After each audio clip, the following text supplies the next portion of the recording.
The Saints finally fired Pete Carmichael. Thank goodness. We know over the last 2 seasons it was very tough, but we're also going to give some respect to Pete Carmichael because in his 17 years, he did lead us to a Super Bowl. He did help us get to a Super Bowl. He did win a Super Bowl with us. We did get to 3 NFC championships with him. He did sub in for Sean Payton in the Bounty Gate scandal. He did come in for Sean Payton when Sean Payton got taken out on the sidelines with that nasty hit, and he had to be in crutches because he hurt his knee.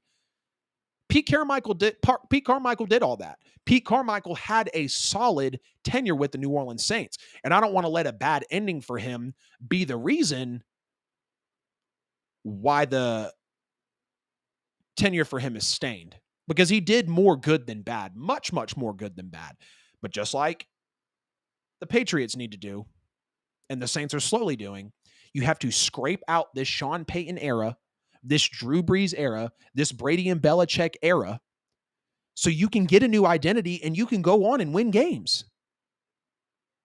I was very happy that Pete Carmichael was let go by the Saints because I'm very interested to see who we're going to bring in next, because we have interviewed Texans quarterback coach, Rams and 49ers passing game coordinator, which I think is very solid, Ron Curry, which is our quarterback coach, Mike Sullivan, and Brian Grease, which are also the Niners and Steelers quarterback coaches as well.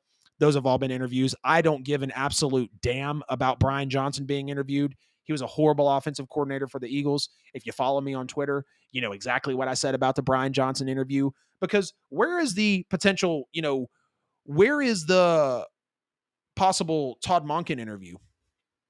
Where's that Frank Smith interview? Where's that possible Eric Bieniemy interview? Where are those splash offensive interviews?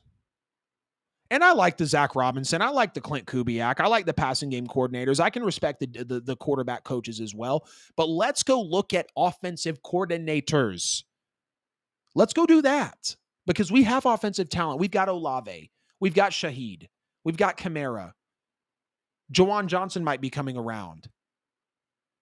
I understand that Michael Thomas won't be here next year, but I want to see some better interview candidates for my Saints. Glad that Pete Carmichael's gone. I hope that whatever offensive coordinator comes in next can get Derek Carr back to that, pretty reasonable season. He did end with 25 touchdowns, 8 interceptions. So it wasn't a horrible year, but it was a Derek Carr year. And the Saints can't go far with a Derek Carr standard of their year, expecting to get into the playoffs, win games, and ultimately win another Super Bowl.